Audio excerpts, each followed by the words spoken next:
তাআলা আনহু আল্লাহ রাসূলকে জিজ্ঞাসা করতেছেন, ইয়া রাসূলুল্লাহ ইয়া হাবিবাল্লাহ নবী গো, এই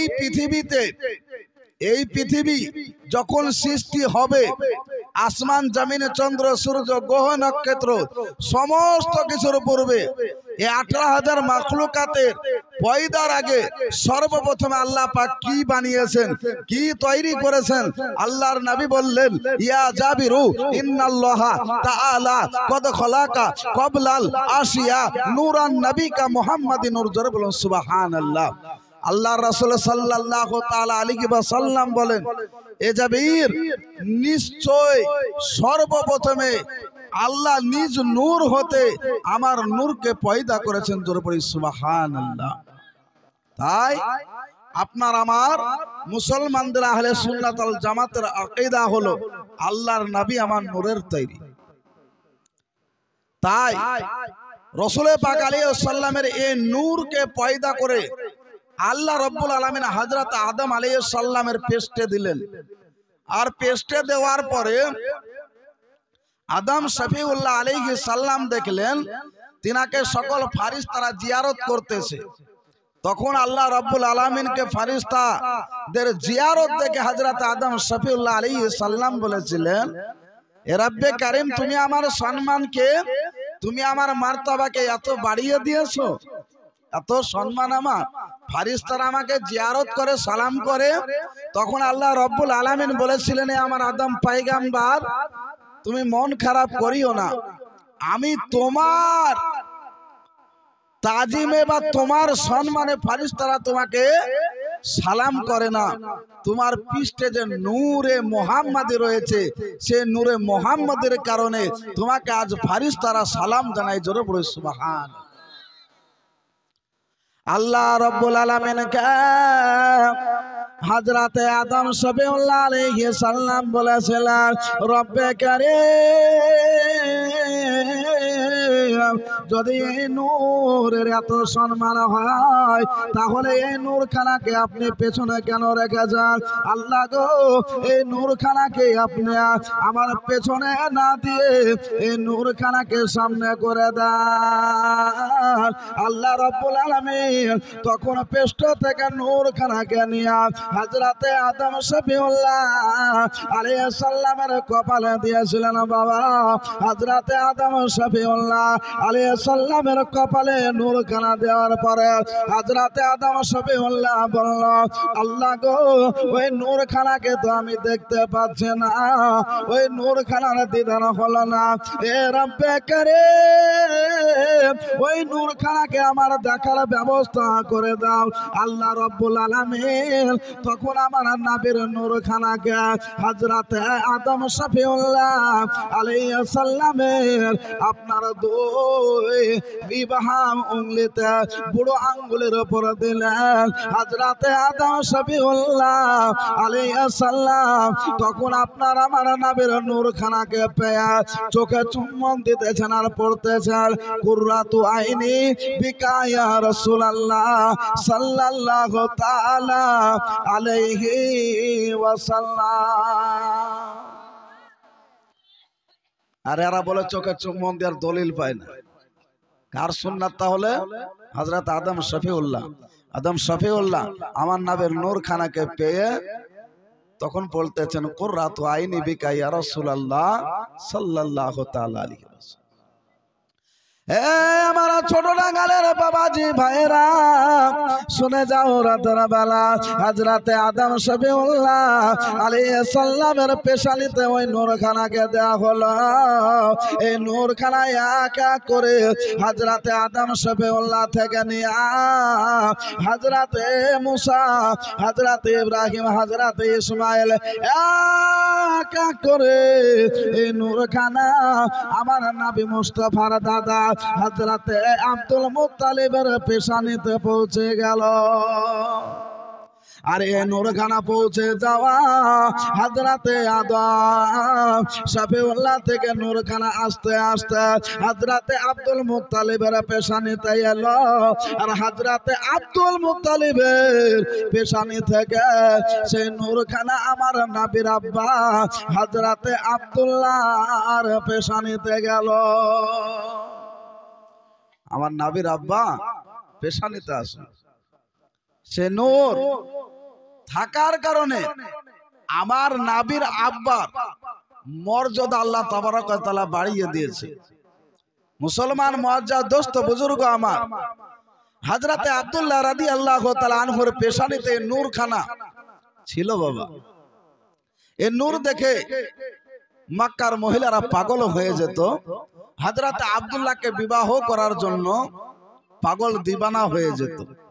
ওই যে আপনারা শুনেছেন হয়তো হযরতে আব্দুল মুত্তালিব রাদিয়াল্লাহু তাআলা আনহু যখন আবে জামজাম কূপকে খোদন করবে, কুয়োটা বড় করবে, তখন রব্বে কারীমের হুকুম পালন করার জন্য হযরতে আদম শফিউল্লাহ আলাইহিস সালামের ওই বংশ থেকে আস্তে আস্তে হযরতে আব্দুল মুত্তালিব বললেন যে জামজাম কূপ তো আমি বড় করব। বড় করার জন্য গেল, কিন্তু মক্কাবাসীরা বারণ করে দিল।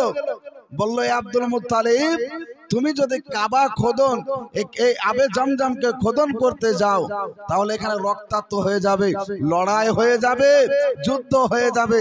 তাই আব্দুল মুত্তালিব আল্লাহর কাছে দোয়া করেছিলেন, মাবুদ আমার তরফ থেকে লড়াই করার মতন কেউ না। আল্লাহ রাব্বুল আলামিন বলতেছেন, আব্দুল মুত্তালিব তুমি চাও কি? বলে, আল্লাহ আমার যদি সন্তানাদি থাকতো তাহলে লড়াইটা হতো। আজকে যদি আপনার সন্তান না থাকে আর আরেক ভাই সন্তানাদি আছে, যদি মারপিট লাগে ওরাই তো জিতবে, আপনার কিছু খুঁজেই পাওয়া যাবে না, মাইরা শাট করে দেবে। তাই আল্লাহ রাব্বুল আলামিনকে বললেন, রব্বে কারীম লড়াই করবো আমার সন্তান না। আমার আল্লাহ রাব্বুল আলামিন বলেছিলেন, আব্দুল মুত্তালিব তোমাকে একটা নয় দুইটা নয়, তোমাকে আমি 10টা সন্তান দেব। আরে কোন কিতাবের মধ্যে বলতেছে না শুধু 10টা নয়, আল্লাহ রাব্বুল আলামিন আমার নবীর দাদাকে 10 থেকে 12টা সন্তান দিয়েছিল। এই 12টা সন্তান আব্দুল মুত্তালিব রাদিয়াল্লাহু তাআলা আনহুকে আমার আল্লাহ রাব্বুল আলামিন দিলেন। আর আব্দুল মুত্তালিব বললেন, আল্লাহ তুমি যখন আমাকে 12টা সন্তান দিলে গো মাবুদ, তোমার রাস্তায় আমি একটাকে কুরবানি করে দেব, একটাকে কুরবানি করে দেব। এই ওয়াদা কিন্তু তিনি ভুলে গেছে। আল্লাহ রাব্বুল আলামিন স্বপ্নতে দেখিয়ে দিলেন কুরবানি করবেন। এবার হযরতে আব্দুল মুত্তালিব একদিন নিজের বৈঠক গানাতে বাবা টেনশন মন ভারী করে বসে আছে। বড় বেটা হারিস আব্বা জানকে এসে বলে, আব্বা আপনার মন খারাপ লাগতেছে কেন? হযরতে আব্দুল মুত্তালিব রাদিয়াল্লাহু তাআলা আনহু বলতেছেন, বেটা আমার কিসের জন্য মন খারাপ রয়েছে এই কথা কেন তোমাকে যদি আমি বলে দিই গো বেটা, তুমি এই জায়গাতে আর দাঁড়িয়ে থাকবে না। হযরতে আব্দুল মুত্তালিবকে বড় সন্তান হারিস বলেছিল, আব্বা আপনি আমাকে এত কষ্ট করে মানুষ করেছেন, লালন পালন করেছেন, আপনার দুঃখের কষ্টের কথা শুনে আমি কি পালিয়ে যাব? না না না, আপনার কথা শুনে আপনার দুঃখ শুনে আমি পালিয়ে যাব না। আব্বা গো আপনারা যা দুঃখ রয়েছে কষ্ট রয়েছে আপনি আমার কাছে প্রকাশ করতে পারেন। আব্দুল মুত্তালিব বলল, বেটা আমি কুরবানি করব আল্লাহর কাছে ওয়াদা করেছিলাম, কিন্তু বেটা গো আজকে তোমরা 10টা থেকে 12টা ভাই, আমি কোন সন্তানকে কুরবানি দেব এটা আমি চিন্তা করতে পারি না। আর কাকে বলবো কে রাজি হবে? বড় বেটা হারিস বলেছিল, এই আব্বা জান, আপনার বড় বেটা আমি হারে রাজি আছি, এক বাক্যে রাজি আছি আব্বা, আপনি যদি চান আমি আল্লাহর রাহে কুরবানি হতে রাজি আছি। এইরকম সন্তান মনে হয় ঘরে ঘরে আছে? নাই বাবাজি।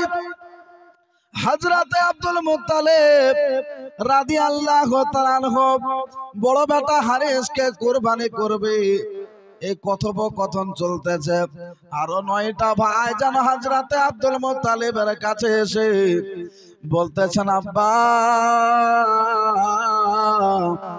আমার ভাইকে আপনি কুরবানি করবেন না, বড় দাদাকে কুরবানি করবেন না, এ হলো বাড়ির বড় সন্তান, এর উপর একটা আলাদা দায়িত্ব রয়েছে, একে কুরবানি করা যাবে না। আব্বা গো, আপনার এক এক করে বড় ভাইকে বাদ দিয়েও আমরা 9টা ভাইও কুরবানি হতে রাজি আছি। আমার নবীর আব্বা গো, তারা 10টা ভাই বললো কুরবানি হতে রাজি আছে। এই 9টা ভাই একে অপরে যখন কুরবানির হওয়ার কথা আমার আব্দুল মুত্তালিবকে বলতে লাগলো, সমস্ত ভাইদের কথা শুনে আব্দুল মুত্তালিব আরো চিন্তায় পড়ে গেল।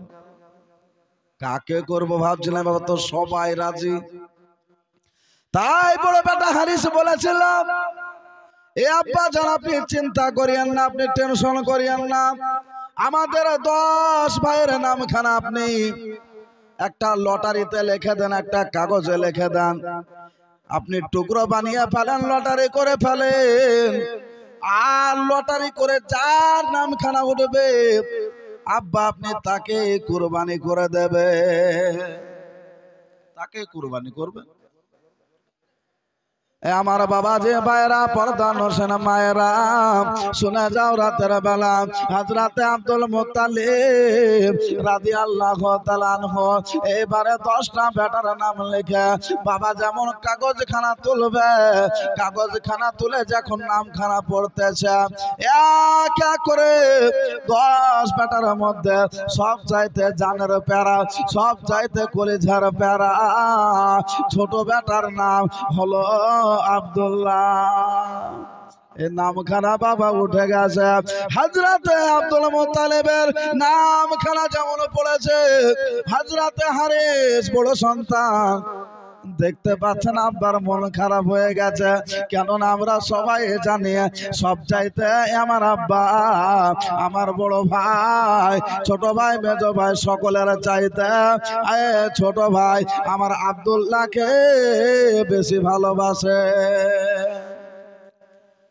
আব্বা জান আপনি চিন্তা করছেন, আব্বা একবার আমার ভাইয়ের নাম উঠেছে তো কি হয়েছে, আপনি আবার করেন।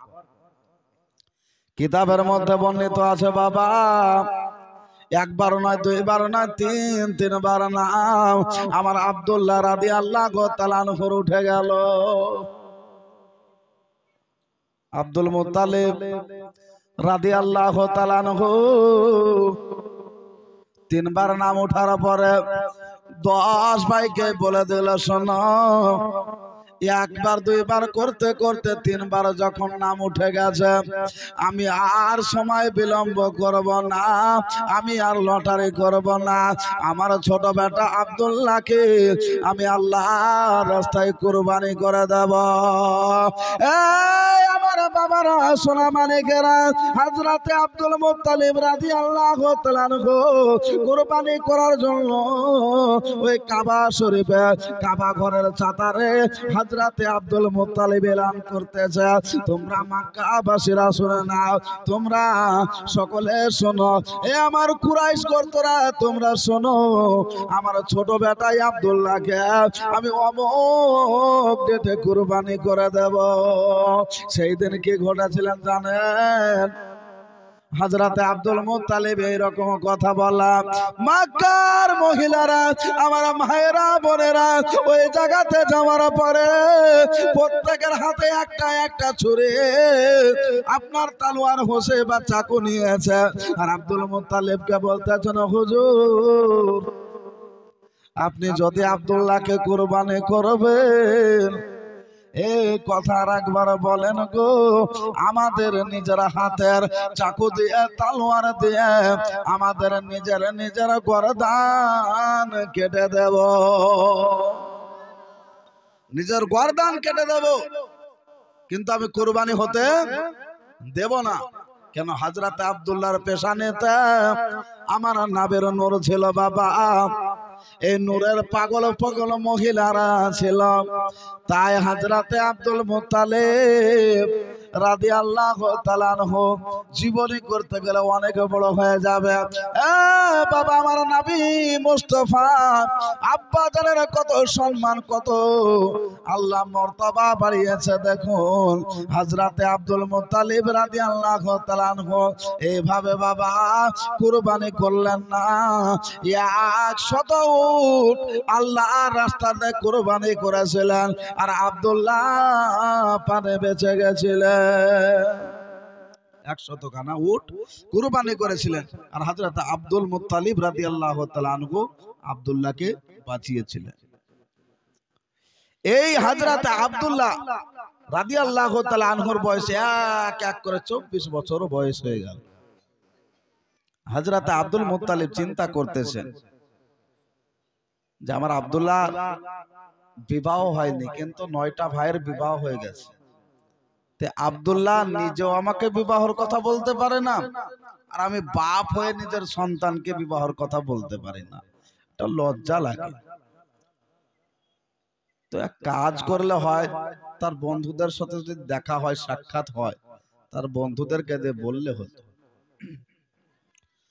বাবারা, আমার মায়েরা গো, ওই সময়তে হযরতে আব্দুল্লাহ রাদিয়াল্লাহু তাআলা আনহুর আব্বা জান হযরতে আব্দুল মুত্তালিব বৈঠকখানাতে বসে আছে, আর কিছুক্ষণ পরে যেন সামনে দিয়ে হযরত আব্দুল্লাহর কয়েকটা বন্ধু ওই রাস্তা দিয়ে আসতেছে। হযরতে আব্দুল মুত্তালিব বলল, ও আব্দুল্লাহর বন্ধুরা, তোমরা একটু এই জায়গাতে এসো বাবা, তোমাদের সঙ্গে আমার কয়েকটা কথা আছে। হযরতে আব্দুল্লাহর বন্ধুরা সেই জায়গাতে উপস্থিত। আব্দুল মুত্তালিব রাদিয়াল্লাহু তাআলা আনহু বলল, আব্দুল্লাহর বন্ধুরা, তোমরা কি আমার একটা কাজ করে দিতে পারবা? ওই সময়তে আব্দুল্লাহর বন্ধুরা বলেছিল, ও কাবা ঘরের মুতাল্লিগ, ও আমাদের চাচা, বলেন আপনার কোন কাজ করে দিতে হবে? বলছে, বেটারা গো, তোমরা তো হলে আব্দুল্লাহর বন্ধু, আব্দুল্লাহকে একটা কথা জিজ্ঞাসা করবা, আব্দুল্লাহকে একটা কথা বলবা গো, আব্দুল্লাহকে জিজ্ঞাসা করবা আব্দুল্লাহ বিবাহ করবে কিনা, আর আব্দুল্লাহর যদি কোনো জায়গাতে পছন্দ থাকে সেটাও আমাদেরকে জেনে এসে বলবা। হযরতে আব্দুল মুত্তালিব রাদিয়াল্লাহু তাআলা আনহু এই কথা বলেছিলেন বাবা। এই কথা বলার পরে হযরতে আব্দুল মুত্তালিব রাদিয়াল্লাহু তাআলা আনহু আব্দুল্লাহর বন্ধুরাকে বলল, তোমরা যদি আমাকে সঠিক সংবাদ ভালো করে এনে দিতে পারো, তোমাদেরকে আমি 10টা করে টাকা দেব, আর 5 করে ওই সময়তে আজুয়া খেজুর, সৌদি কান্ট্রির বাবা সব চাইতে দামি খেজুর, তোমাদেরকে 5 কেজি করে দেব। আব্দুল্লাহর বন্ধুরা বলল, চাচা, আপনি যদি আমাদেরকে 10 টাকা এবং 5 কেজি করে খেজুর দেন, আপনাদের কাজ খুব তাড়াতাড়ি হবে। এই ব্যাপার? হ্যাঁ চাচা, কাজ খুব গতিতে হবে, আর যে অফিসে টাকা দেবেন কাজ খুব তাড়াতাড়ি। তাই হযরত আব্দুল্লাহর বন্ধুরা বলল, ঠিক আছে চাচা, আপনাকে সংবাদ আমরা এনে দিচ্ছি। বাবাজি আমার মায়েরা পর্দান সেনা বোনেরা গো, হযরতে আব্দুল্লাহ রাদিয়াল্লাহু তাআলা আনহুর আব্বা জানের কাছ থেকে আব্দুল্লাহর বন্ধুরা আপনার টুকটুক করে চলতে শুরু করলো। হযরতে আব্দুল্লাহ রাদিয়াল্লাহু তাআলা আনহু যে জায়গাতে আছে বাবা, সেই জায়গাতে আব্দুল্লাহর কাছে আব্দুল্লাহর বন্ধুরা যাবে। এবার হযরতে আব্দুল্লাহ রাদিয়াল্লাহু তাআলা কাছে হযরতে আব্দুল্লাহর বন্ধুরা গিয়ে বলতেছে, আব্দুল্লাহ গো তোমার সঙ্গে কয়েকটা কথা ছিল। বলছে কি কথা? আব্দুল্লাহর বন্ধুরা কিন্তু বলছে না তোমার আব্বা আমাদেরকে পাঠাইছে, বলছে যে তোমার এক এক করে 24 বছর বিবাহ বয়স হয়ে গেল আব্দুল্লাহ, তোমার বন্ধু হলাম আমরা, আমাদের সকলের বিবাহ হয়ে গেছে, তোমাদের 9টা ভাই, তোমরা 10টা ভাই, 9টা ভাইয়ের বিবাহ হয়ে গেছে, তুমি কি আব্দুল্লাহ বিবাহ করবা না? হযরতে আব্দুল্লাহ বলতেছেন তোমরা হঠাৎ করে এ কথা বলতেছো কেন? আব্দুল্লাহর বন্ধুরা বলল, বন্ধু অনেকদিন ধরে খানা পানি খাওয়া হয়নি, সেই জন্যই তোমাকে বলছে। আমার আব্দুল্লাহ রাদিয়াল্লাহু তাআলা আনহু বন্ধুদেরকে বলল ঠিক আছে তোমরা বলছো, কিন্তু বলো একটা মানুষ বিবাহ করে তো করে কবার?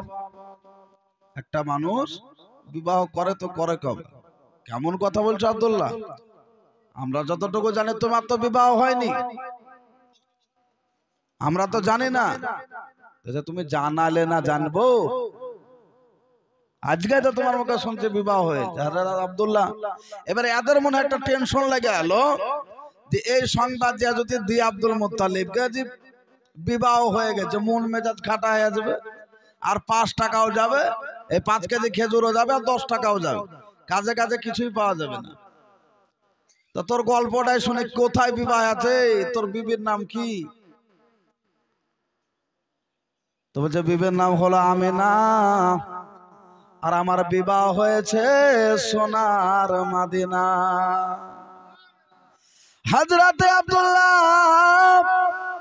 রাদিয়াল্লাহু তাআলা আনহু বলতেছে, বন্ধুরা আমার বিবির নাম হলো আমিনা, আর বিবাহ হয়েছে সোনার মদিনা। বলল কিভাবে হলো? বলছে বিবাহটা আমার এখানে হয় নাই, আমার বিবাহটা আসমানে হয়েছে। আমার নবীর আব্বা বলতেছেন আমার বিবাহটা জমিনে হয় না, আমার বিবাহটা আসমানে হয়েছে। লোকের বিবাহ হচ্ছে জমিনে, আর আমার নবীর আব্বার বিবাহ হচ্ছে আসমানে। জোরে বলা যাবে না? আর একটু জোরে বলুন না গো সুবহানাল্লাহ। আমার নবীর আব্বা হযরত আব্দুল্লাহ রাদিয়াল্লাহু তাআলা আনহু বলতেছেন আসমানে বিবাহ হয়েছে। বন্ধুরা বলতেছে কেমন কথা? হযরতে আব্দুল্লাহ রাদিয়াল্লাহু তাআলা আনহু তিনি বললেন ঘটনাটা এইভাবে ঘটেছে। আমি একদিন রাত্রি বেলাতে ঘুমিয়ে আছি, একটা সাদা ধবধবে পোশাক পরা মানুষ আমার কাছে এসে বলল, আব্দুল্লাহ গো তোমার এক এক করে 24 বছর বয়স হয়েছে বাবা, তোমার এখন বিবাহর বয়স হয়ে গেছে, তোমার আব্বা হয়তো বিবাহ করার জন্য তোমাকে জোর করবে। এই আব্দুল্লাহ, কিন্তু তোমাকে বলা হচ্ছে তুমি জানো কোনো বিবাহর জন্য মেয়ে খুঁজবা না, আর তোমার আব্বা যদি কোনো মেয়েকে বিবাহ করতে বলে তুমি ওই মেয়েকে বিবাহ করবা না। বলছে হুজুর কেন করব না? বলে আব্দুল্লাহ গো তুমি জানো না তোমার বিবাহ খানা আল্লাহ আমার আসমানে পড়াইয়া দিয়েছে। এবার হযরতে আব্দুল্লাহ রাদিয়াল্লাহু তাআলা আনহু বলতেছেন যে আপনার গায়ের খুশবু, গায়ের সুগন্ধ শুনে আমি বুঝতে পারছি আপনি সাধারণ কোনো মানুষ না, আপনি সাধারণ কোনো ব্যক্তি না। আপনার নাম কি? বলছে আমার নাম হলো ইসমি ইব্রাহিম। বলল মিন আইনা আনতা? আপনি কোথা থেকে এসেছেন? তিনি বললেন মিন মুলকে শামে, আমি মুলকে শাম দেশ থেকে এসেছি, মুলকে শাম থেকে এসেছি। হযরতে আব্দুল্লাহ বলতেছেন হুজুর আপনি তাহলে সেই ইব্রাহিম খলিলুল্লাহর পয়গম্বর? বলছে হ্যাঁ গো আব্দুল্লাহ, আমি হলাম সেই সন্তানকে কুরবানি দেওয়া পাঠি, আমি ইব্রাহিম খলিলুল্লাহ। বলল ঠিক আছে, কথোপকথন চলতেছে। হযরতে আব্দুল্লাহ বললেন যে ঠিক আছে হুজুর, তাহলে আমার শ্বশুরের নাম কি হবে?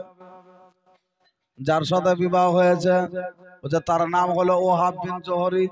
জোরে বলুন সুবহানাল্লাহ। ওহাব বিন জোহরি বিবির নাম বলে দেয়া হলো যে তোমার বিবির নাম হবে আমিনা, তার বাড়ি হবে সোনার মদিনা। এভাবে আমাকে আমার বন্ধুরা হযরতে ইব্রাহিম আল্লাহ পয়গম্বর এসে আমাকে জানিয়ে দিয়েছে, বলে দিয়েছে যা তোমার বিবাহ আসমানে হয়ে গেছে। এই কথাটা বাবা এবার আব্দুল মুত্তালিবের কাছে বন্ধুরা বলতে যাবে। তো কয়েকটা বন্ধু বলছে না আমি যাব না। কেন যাবে না? যে টাকাই পাবো না। এই সংবাদ যদি দেব যে বেটার বিহা হয়ে গেছে, টাকা তো দিবে না মনে হয় মারবে। কিন্তু কয়েকটা বন্ধু বলল তিনি হলেন কাবা ঘরের মুতাল্লিক, তিনি একজন সম্মানী ব্যক্তি, উনি আমাদেরকে একটা কাজ দিয়েছে, কাজটা যদি না করে না বলি এটা বেয়াদবি হয়ে যাবে। তাই কয়েকজন বন্ধু মিলে আমার আব্দুল মুত্তালিবের কাছে গিয়ে বলল হুজুর আপনার সন্তান আব্দুল্লাহর বিবাহ হয়ে গেছে। আব্দুল মুত্তালিব মাথায় হাত, বলছে আমি সন্তানকে এত ভালোবাসি, এত মহব্বত করি, সেই সন্তান আমাকে না বলে বিবাহ করে নিল। হযরতে আব্দুল মুত্তালিবকে বন্ধুরা বলল এ হুজুর, এ কাবা ঘরের মুত্তালিব চাচা, আপনি যেটা ভাবছেন সেটা নয়। আপনার সন্তান নিজ ইচ্ছায় বিবাহ করে নাই, আল্লাহ বিবাহ করিয়েছে। হযরতে আব্দুল মুত্তালিব রাদিয়াল্লাহু তাআলা আনহু তখন বলছে কিভাবে? তখন তার বন্ধুরা সেই ঘটনাটা শুনিয়ে দিল। আর হযরতে আব্দুল্লাহর আব্বা খুশিতে আত্মহারা হয়ে গেল।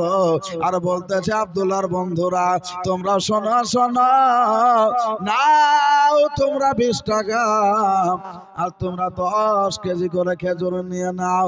বলছে হুজুর, হাতে ধরছে না, বলছে হুজুর না না নিতে পারবো না। বলছে কেন নেবা না? বলছে হুজুর আপনি রাগ করে দিয়েছেন। বলছে না রাগ করে নাই, তোমরা আমাকে এত সুন্দর সংবাদ এনেছ, আমি খুশি হয়ে তোমাদেরকে 10 টাকা দিব বলেছিলাম, এখন 20 টাকা দিচ্ছি। 5 কেজি খেজুর দিব বলেছিলাম, তোমাদেরকে 10 কেজি দিচ্ছি। বাবারা, আমার ভাইরা ও আমার পর্দার আড়ালের মায়েরা বোনেরা, তাই হযরতে আব্দুল মুত্তালিব রাদিয়াল্লাহু তাআলা আনহু বলছেন যে আর আসমানের বিবাহটা জমিনওয়ালা মানবে না। মানবে? এখন আপনাদের সম্মুখে যদি আমি বলি আমি মৌলভী সাহেব আমি জিনের বিটিকে বিয়ে করেছি, আপনি মানবেন? মানবেন না। তাই বলছে যে এই কথা তো কাউকে মানানো যাবে না। তাই হযরত আব্দুল মুত্তালিব বলছে আমি মদিনা শরীফ যাব। হযরত আব্দুল্লাহর সঙ্গে কথোপকথন হলো, বাবা আমি যে ঘটনা শুনলাম সেটা কি সত্যি? বলল হ্যাঁ আব্বা এটা সঠিক। তাই হযরতে আব্দুল মুত্তালিব রাদিয়াল্লাহু তাআলা আনহু মদিনা শরীফ রওনা হয়ে গেলেন। আর মদিনা শরীফে কিন্তু হযরতে আব্দুল মুত্তালিবের শ্বশুর বাড়ি। জোরে সুবহানাল্লাহ। হযরতে আব্দুল মুত্তালিব রাদিয়াল্লাহু তাআলা আনহু এবার শ্বশুরের দেশ হলে যে সবাই কুটুম হবে তা তো নয়। অনেকদিন আগে গিয়েছে, রাস্তাঘাট চিনতে পারছে না, রাস্তাঘাটটা বদলে গেছে। তা একটা চৌরাস্তার মোড়ে দাঁড়িয়ে আছে, আল্লাহ আমার সন্তানের শ্বশুরের বাড়িটা তো আমি চিনতে পারছি না, কোনোদিন দেখিও নি। তাই ওহাব বিন জোহরের বাড়িটা কোথায় হবে, কাকে জিজ্ঞাসা করবো, কাউকে তো দেখতে পাচ্ছি না। ওই সময়তে আল্লাহর কি কুদরত, একটা মানুষ যেন রাস্তা দিয়ে আসতেছে। হযরত আব্দুল মুত্তালিব বলছে ভাই দাঁড়ান। বলছে কি হয়েছে বলেন। বলছে ভাই এখানে আব্দুল ওহাব বিন জোহরের বাড়ি কোনটা? বলছে কেন? বলছে একটু দরকার আছে। আব্দুল ওহাব বিন জোহরের বাড়ি কোনটা একটু বলে দেন।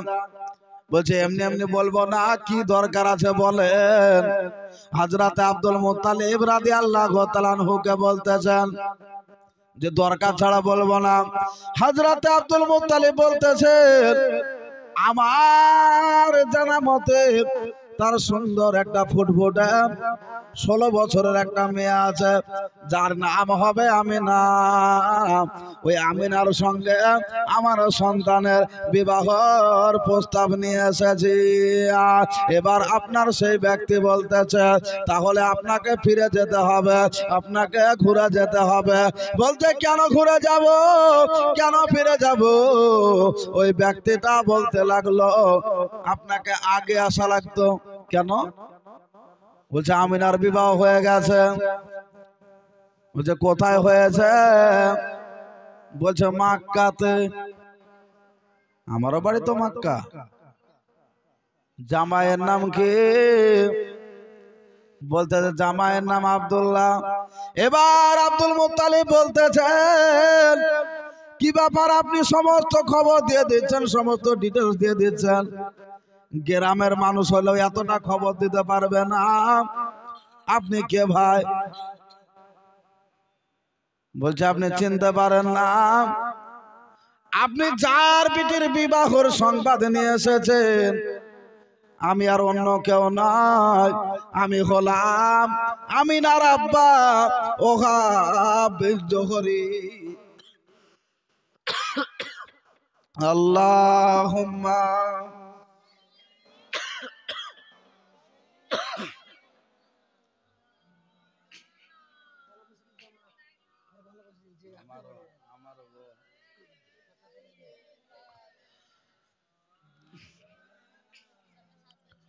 জন্ম আমার নবীর যোগে হলে কেমন হতো, জন্ম আমার নবীর যোগে হলে কেমন হতো। আর দু নয়নে রাসূল পাক দেখলে কেমন হতো।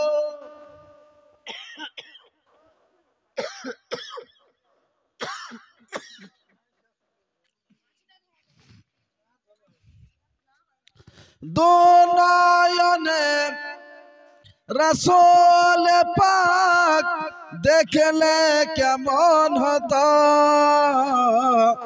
জন্ম আমার নবীর যোগে হলে কেমন হতো। আমার সাথে সাথে সবাই মিলে বলেন তো, জন্ম আমার নবীর যোগে হলে কেমন হতো, জন্ম আমার নবীর যোগে হলে কেমন হতো। আর দু নয়নে রাসূল পাক দেখলে কেমন হতো, দু নয়নে রাসূল পাক দেখলে কেমন হতো, জন্ম আমার নবীর যোগে হলে কেমন হতো। আস্ত বেশে হাজরাতে বেলালের মধুর আজান, সে আজানে ছিল এত প্রেম মুগ্ধ রহমান, দয়ার নবীর পিছে নামাজ পড়লে কেমন হতো, দয়ার নবীর পিছে নামাজ পড়লে কেমন হতো। আর দু নয়নে রাসূল পাক দেখলে কেমন হতো জন্ম আমার নবীর যুগে হলে কেমন হতো।